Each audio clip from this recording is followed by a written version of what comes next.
নমস্কাৰ আপোনালোক সকলো ভালে আছেনে আপোনালোকৰ মই পূৰ্ণিমা মোৰ চেনেললৈ আপোনালোকক স্বাগতম জনাইছোঁ আজি মই আপোনালোকক মোৰ মুম্বাইত থকা সৰু ছোৱালী ঘৰলৈ লৈ যাওঁ বলক তাইনো পাকঘৰত আজি কি বনাইছে চাওঁগৈ হাই মই আপোনালোকৰ মই পূৰ্ণিমাৰ সৰু ছোৱালী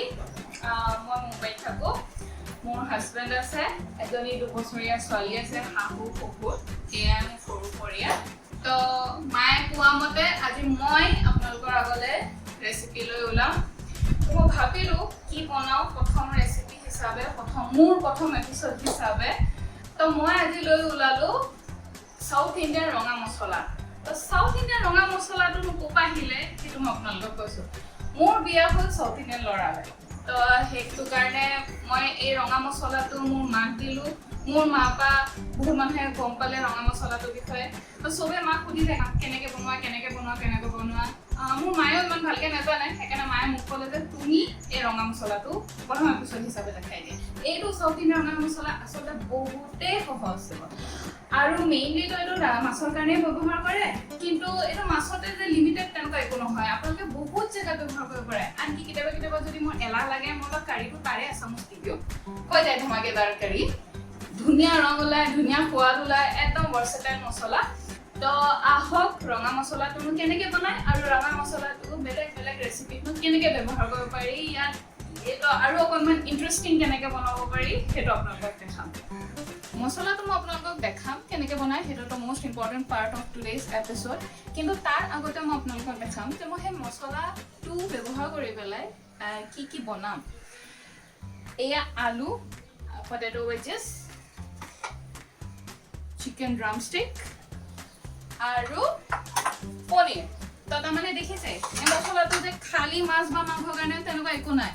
Vegetarians can also prepare this masala and use this masala to make very interesting recipes. Bas imankhiniye lage ingredient এই মছলাটো বনাবলে জলকীয়া লগত নহৰু আদা ধনিয়া আৰু জিৰাৰ ৰেচিঅ'টো কি হ'ব লাগে সেইটো বহুত ইম্পৰ্টেণ্ট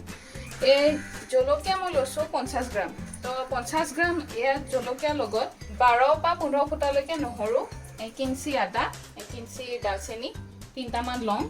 ইলাচি এই ৰেচিপিটোত নালাগে জলকীয়া 4টামান কেঁচা জলকীয়া চাহৰ চামুচে আধা চামুচ জিৰা ডাঙৰ চামুচে 1 চামুচ ধনিয়া আৰু চাহৰ চামুচৰ 4/3 হালধি তো আপোনালোকে যদি এটা আৰু অকণমান জ্বলা কৰিব খোজে তো তাৰ লগতে আপোনালোকে জালুকুটি কেইটামান দিব পাৰে বা কাশ্মীৰী মিৰ্চৰ লগত জ্বলা থকা শুকান জলকীয়া মিক্স কৰিব পাৰে বা আপোনালোকে কেঁচা জলকীয়া আৰু লৈ ল'ব পাৰে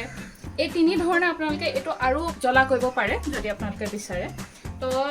বাকি ইয়াত একো কাম নাই এইখিনি এটা মিক্সি জাৰত দিব লাগে আৰু পেষ্ট কৰিব লাগে সিমানে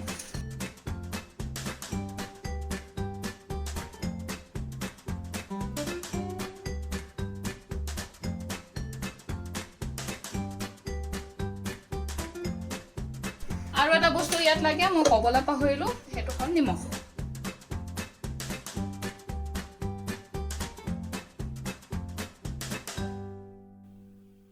এই ৰেচিপিটোৰ কাৰণে যিমান মছলা লাগে মই সিমানখিনি মছলা বাতি এটাত উলিয়াই লওঁ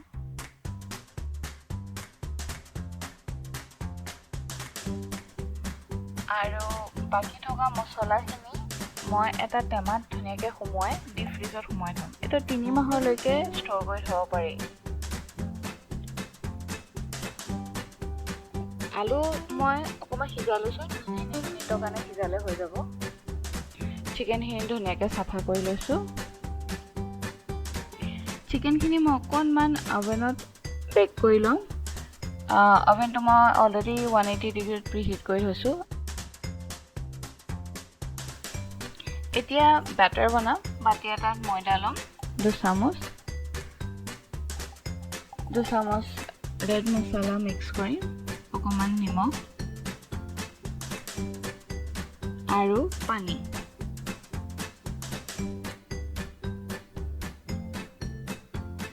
বেটাৰ ৰেডি হোৱাৰ পাছত আলুখিনি ধুনীয়াকৈ লেটিয়াই লওঁ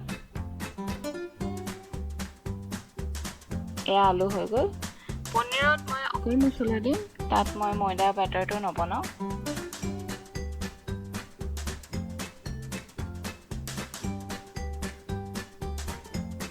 চিকেন হৈ গ'ল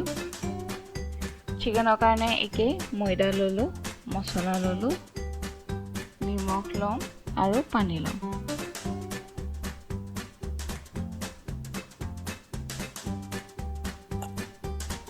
তাতে চিকেনখিনি ধুনীয়াকৈ লেটিয়াই ল'ম।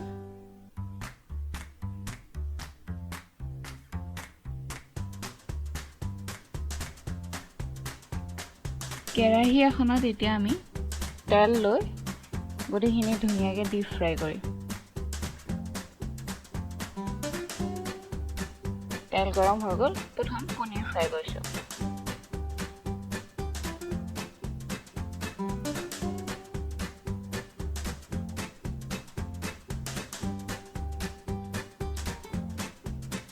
পনীৰ হৈ গ'ল, এতিয়া আলু।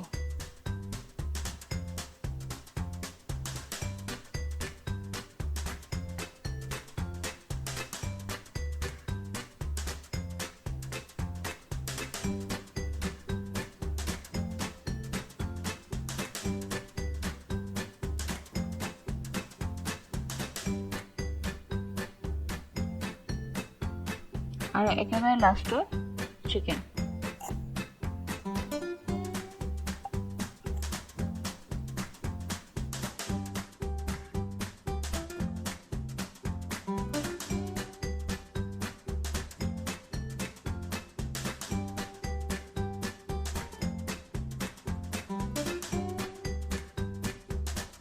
ৰেডি পনীৰ, পটেটো ৱেজেছ আৰু চিকেন সাউথ ইণ্ডিয়ান ৰেড মছলাটো লগাই পেলাই। যদি আপোনালোকৰ ভিডিঅ'টো চাই ভাল লাগিলে লাইক কৰিব, ছাবস্ক্ৰাইব কৰিব, শ্বেয়াৰ কৰিব। আজিলৈ আহোঁ।